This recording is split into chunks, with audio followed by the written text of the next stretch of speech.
everyone. So this is my official first video. I just started my business, Love of Life the Kingdom Way.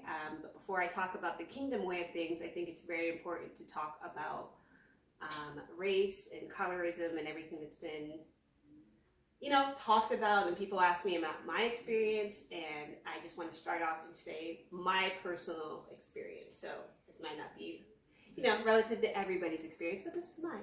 And I just thought I'd share it with you. I've told some people about myself growing up, and I just want to share my point of view and story. So it's so funny to think about because language is so important, and even in the little things we tell people, there's seeds that we plant, each thing that you're taught. So growing up, I was blessed with a mother who did not really lie to me.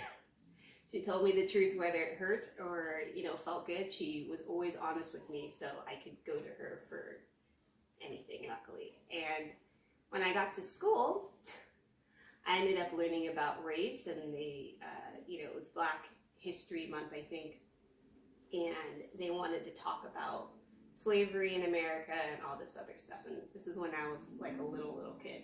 And she said, Black people. And I was like, wait, what do you mean Black people? And she's like, oh, people with your skin tone. I'm like, I'm brown. Like, why do you call me Black? And she's like, oh, it's just part of the history. And, people with like a lighter skin tone that had like more beige are called white. And that right there, for some reason, bothered me immediately, where I was like, this woman's a liar. I don't know what it was. It was like, this is the first time I dealt with somebody lying to me, and I'm a kid, and I don't know how to stand up for myself. Like, what do I do? Why is she calling, like, that's not even accurate, right? So I remember at some point coloring, and I picked up the brown crayon, and I looked at it, and it said brown, and I looked at her, I said, this says brown, it doesn't say black.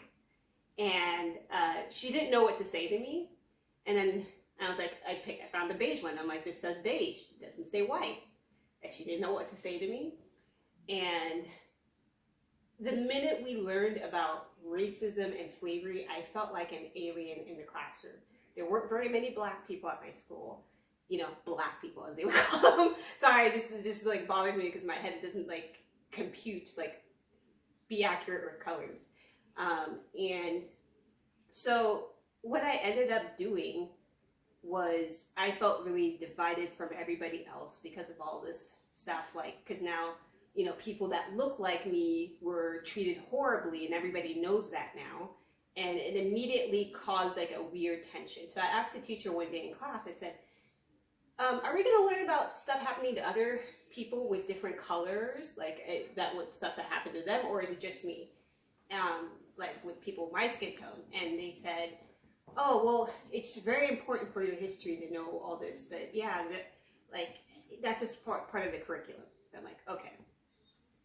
So I wanted to fight racism immediately. I just couldn't stand the thought that people were judging people based off the color of their skin. It really, really upset me.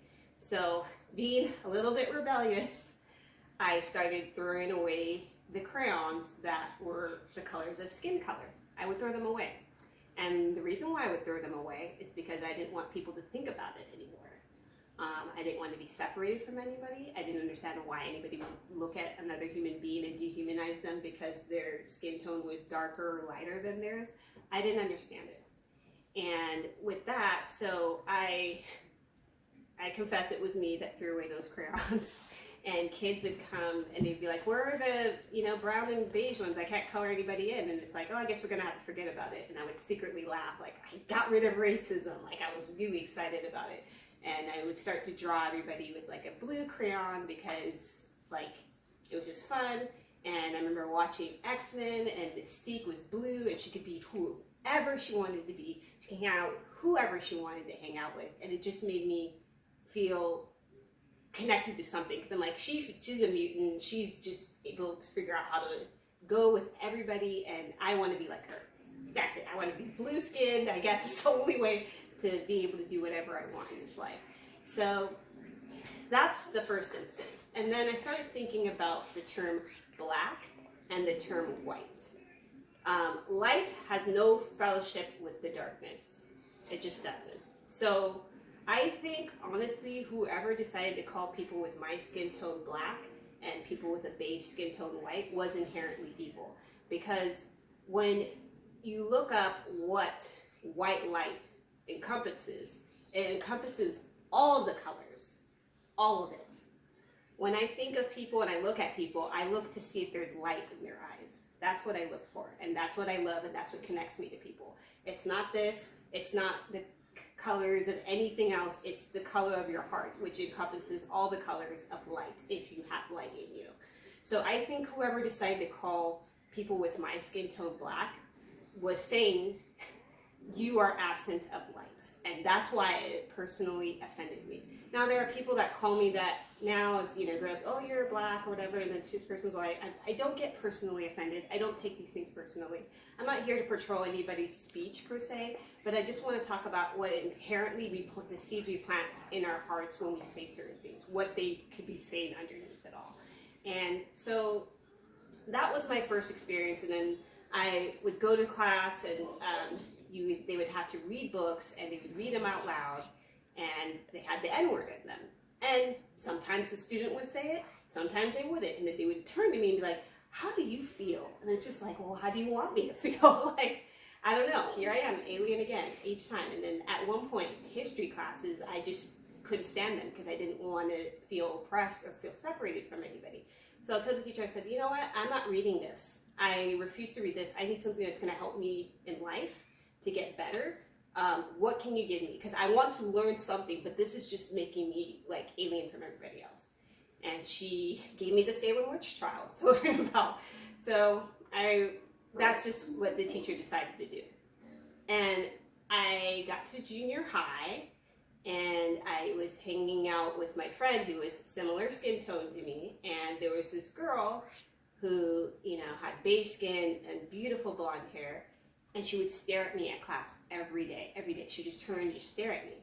And I went and I talked to my friend. I'm like, why does that girl stare at me every day? And my friend was like, I think she's a racist, and you need to go talk to her and tell her that you can't look at you like you're some animal in the zoo or whatever. So I walked up to her, and she had a Sailor Moon folder. And I said, oh my gosh, I love Sailor Moon. And she's like, oh, I do too.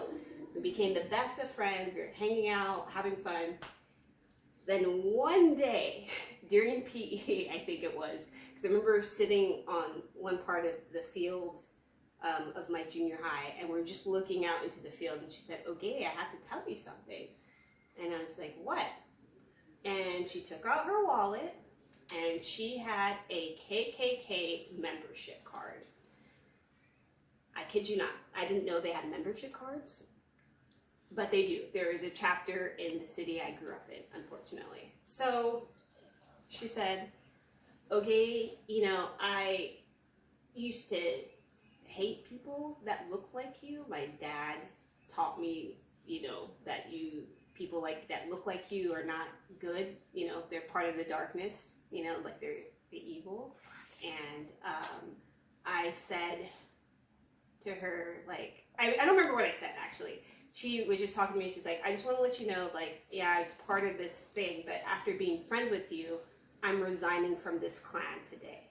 And I wish I could hang out with you outside of school, and it hurts my heart that you can't come over, and that you can't watch Sailor Moon with me. I can't go to your house and watch stuff that you like to watch, and some of the stuff that you're revealing to me about your culture. I think that's really interesting, but I can't hang out with you, and it breaks my heart. And I just want to let you know that I'm leaving, and I'm telling my dad that I'm not going to go to the meetings anymore. But I wanted your emotional support, and I felt like you wouldn't hate me for telling me this. And I didn't hate her for telling me that. So what's the moral of the story? Yeah, my friend was right. She was absolutely racist. But I went and I investigated the truth about what was going on, and it turned out to be a good ending.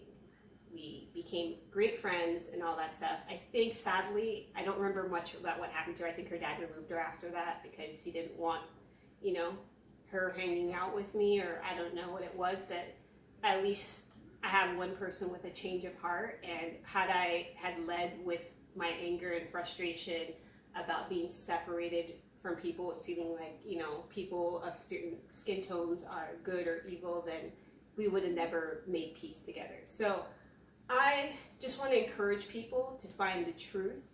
I want to encourage people to remember the light that they have inside of their hearts and look for the heart in other people's, you know, essence, because that's where we all bond. We are all one. Just like the light encompasses all colors. And I just want to say that I am excited to spread some light and help people build their confidence back up that were harmed in any way. And I just want life to be loving and happy and fulfilled for everybody. But I just wanted to share that story with you guys. It's very important to find the truth, because yes, the light has no fellowship with darkness, but people with my skin tone, not all of us are absent of light, okay? So just remember that. White light encompasses all colors. We come in all colors, all shades, and if we remember the light within each of us, we can be one once again. And that's all I have to say for that.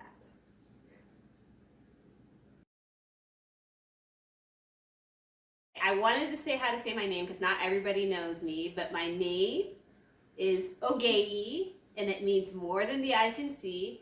And in the words of En Vogue, before you learn how to read me, you got to learn how to see me. Well, and that's all I have to say for that, right? Yeah.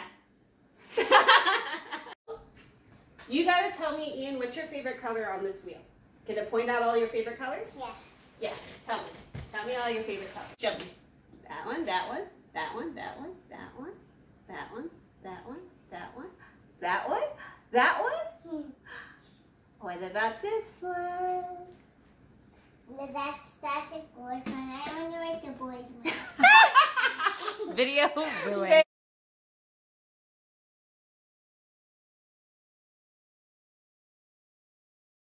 Which one? I'll turn it off by its own once. How do you turn off the force? No, that's. Ooh, okay. There we go. It's on. What's this?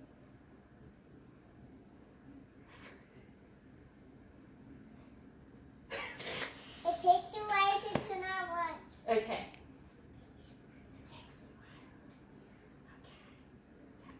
It turns out. Yep.